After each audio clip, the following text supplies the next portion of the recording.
Wike has said it all. Wike has said it all. I want us to watch this video together and listen to Wike. To me, and he said, look, can we shift this convention? I said, why?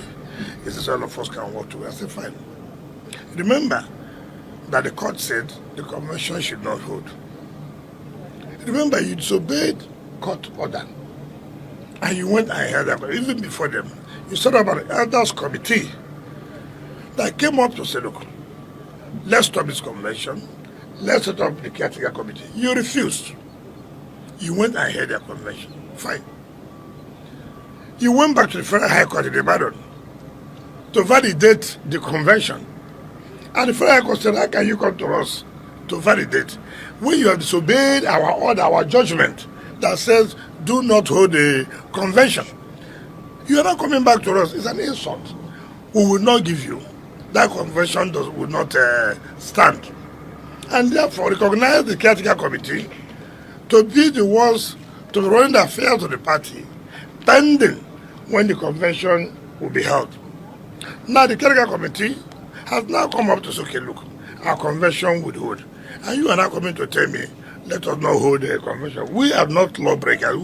We listen and we obey the law, look at the judgment of the court. Then he now said, look, okay, can they have some position? I said, what kind of position would you want to have? He said, can we give you a secretary? I said, look, you're a conquered person, and you're looking for a big elephant. Why not stoop to? You already conquered, you lost. You're talking from a weak point, and you want to demand secretary. That is not done. We will not do that.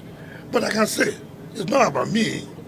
If you come to the convention, or tell your people to buy the nomination form, then before the convention, we can sit and say, okay, let's consider this and let's consider that. But not for you to come to say, give us secretary. It's not going to happen. And he now told me, okay, let him go back and meet his people and come and meet us. That was the end of it. But luckily, if you heard what he said, he has tried.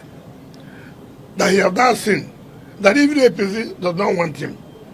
Even the PDP does not want him again. So the only alternative he has to go to ADC. But this was the same man, and I want Nigerians to hear. In 2022-2023, when the president emerged as the presidential candidate of APC, this same Bala Mohammed, no shame, no character, flew down to Port Harcourt to meet me that, look, we have to work for Aswaji Bola Ahmed Tinubu, that he can never work with Atiku. It didn't take 4 days. The same man who came to lure me has now moved to the same Atiku.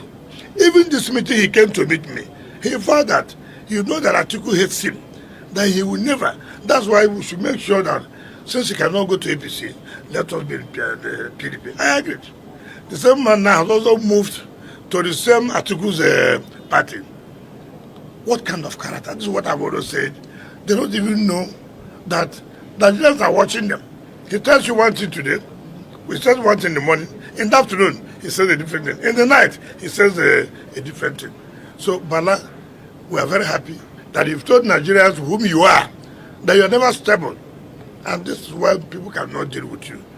You are looking for which platform will give you, because why he's also angry. We have dissolved the structure in Bauchi and held a Congress that produced a new leadership, and he knows he cannot get through. So he has no choice. I know his brother from the Amala area will also join them.